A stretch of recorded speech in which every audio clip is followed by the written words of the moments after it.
नमस्कार सर्वांना, श्री स्वामी समर्थ. तुमचं सगळ्यांचं आपल्या स्वामी सहित सेवा या चॅनलमध्ये स्वागत आहे. एक विनंती आहे की आमचे जर व्हिडिओज तुम्हाला आवडत असतील तर प्लीज लाईक, शेअर आणि सबस्क्राईब करायला विसरू नका.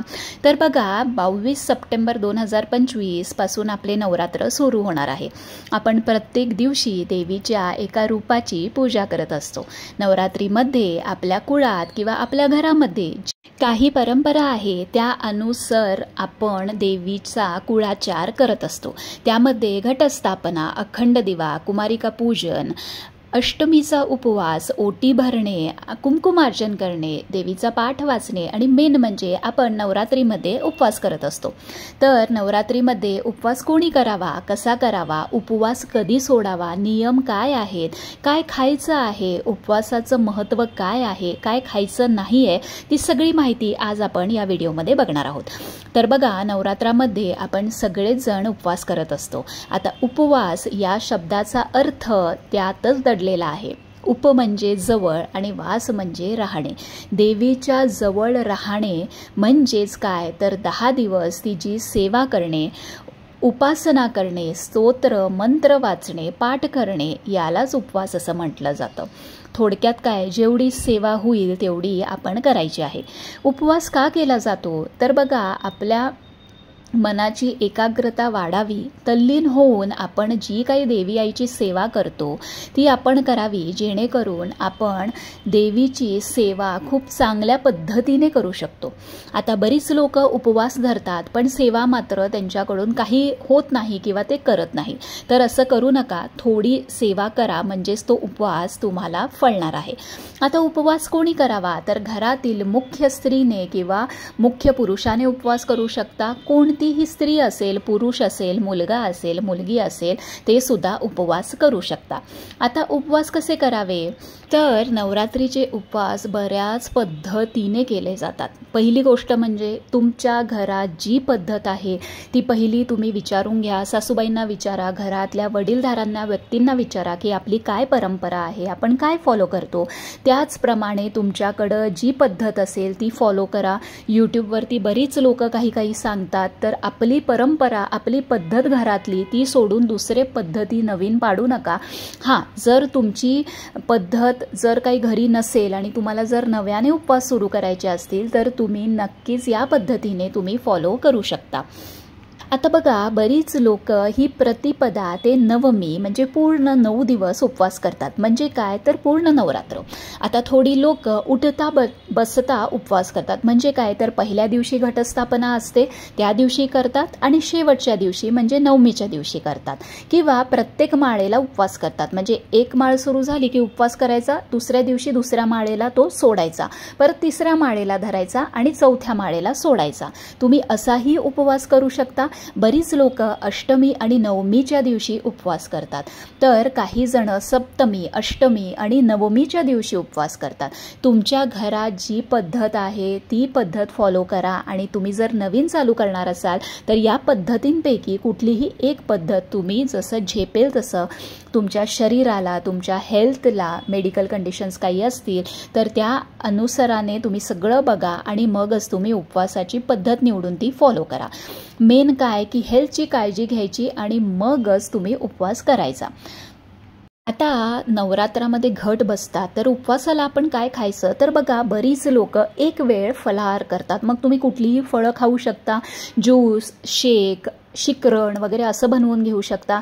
किंवा सकाळ संध्याकाळ 2 वेळेला फलाहार करतात. किंवा कोणी भगर खातात, रताळीचा कीस खातो, फळं, दूध, कॉफी, चहा, दही, ताक. बरीच लोक डांगर पण खातात. फक्त कांदा, लसूण आपल्याला 9 दिवस खायचं नाही आहे.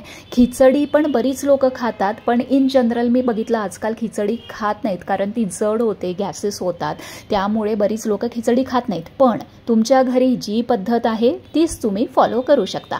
आता उपवास कधी सोडायचा तर बघा, प्रतिपदेपासून चालू जे करणार आहेत 9 दिवस, तर बरीच लोक नवमीच्या दिवशी उपवास सोडतात, बरीच लोक दसऱ्याच्या दिवशी सोडतात.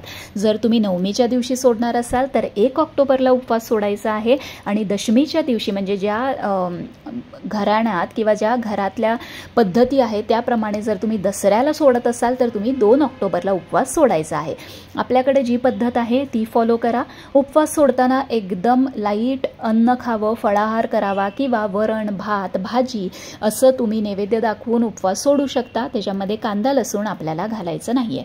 आता नियम काय फॉलो करायचे आहे तर बघा, घरात जेव्हा उपवास करता किंवा नवरात्र असेल तेव्हा घरात शांतता राखा, कटकट करू नका, भांडणं करू नका, रागराग करू नका, परांना आपल्याला घ्यायचं नाही आहे। ब्रह्मचर्य आपल्याला 10 दिवस दसऱ्यापर्यंत पाळायचं आहे। नॉनव्हेज खायचं नाही आहे, घरात शिजवायचं नाही आहे। बरीच लोक म्हणतात की ताई अंडी शिजवू शकतो का, आमच्या ह्यांना लागतंच, आमच्या मुलांना लागतं। बघा, असं जर असेल तर उपवास करू नका आणि घटही बसवू नका। त्याचा काही फायदा नाही की इथं घट बसवत आहे आणि घरात नॉनव्हेज शिजवलं जात आहे। 9 दिवस आहेत, 9 दिवस कोणीही माणूस ॲडजस्ट करू शकतो। त्यामुळे सात्विक भोजन जेवढं घेता येईल तितकं घ्या आणि भरपूर आपल्या कुळदेवीची सेवा ही नक्की करायची आहे। तर अशा रीतीने तुम्ही नवरात्रामध्ये बसता उठता उपवास करू शकता किंवा पूर्ण 9 दिवस म्हणजे प्रतिपदेपासून ते नवरात्र संपेपर्यंत तुम्ही उपवास करू शकता। नवमीला सोडू शकता किंवा दसऱ्याला सोडू शकता किंवा तुम्ही प्रत्येक माळीला उठता बसता उपवास करू शकता। म्हणजे काय की पहिल्या माळेला धरायचा, दुसऱ्या माळेला सोडायचा, तिसऱ्या माळेला धरायचा, चौथ्या माळेला सोडायचा, असं करू शकता। किंवा सप्तमी अष्टमी नवमी उपवास करू शकता किंवा अष्टमी नवमी करू शकता किंवा काहीच जर जमलं नाही तर अष्टमीचा उपवास हा अत्यंत महत्त्वाचा मानला गेलेला आहे। आपण त्या दिवशी भरपूर आपल्या कुळदेवीची माता लक्ष्मीची सेवा करतो, पूर्णाचा नैवेद्य दाखवतो, पूर्णाच्या दिव्याने आपण आरती करतो। बऱ्याच घरामध्ये बोडण केले जाते। तर तुम्ही नुसता अष्टमीचा जरी उपवास जरी धरला तरी सुद्धा चालू शकतो।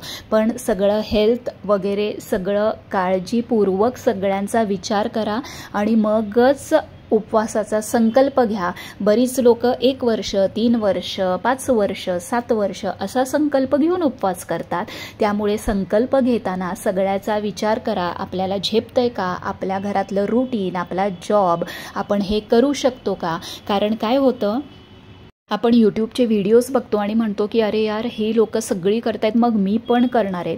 त्यामुळे आपण एक्साइटमेंटमध्ये संकल्प घेतो, पण संकल्प जर पूर्ण झाला नाही तर त्याचे फळं यूट्यूबवाल्यांना नाही आपल्यालाच भोगावे लागतात। त्यामुळे उपवास करा, नक्की करा, मी डिमोटिवेट नाही करत आहे, पण सगळ्या गोष्टींचा विचार करून छान रीतीने उपवास करून ती पूर्णपणे 2 वर्ष, 3 वर्ष किंवा 1 वर्ष जे काही तुम्ही संकल्प घ्याल तो पूर्णत्वाला जाऊन दे एवढी काळजी नक्की घ्या।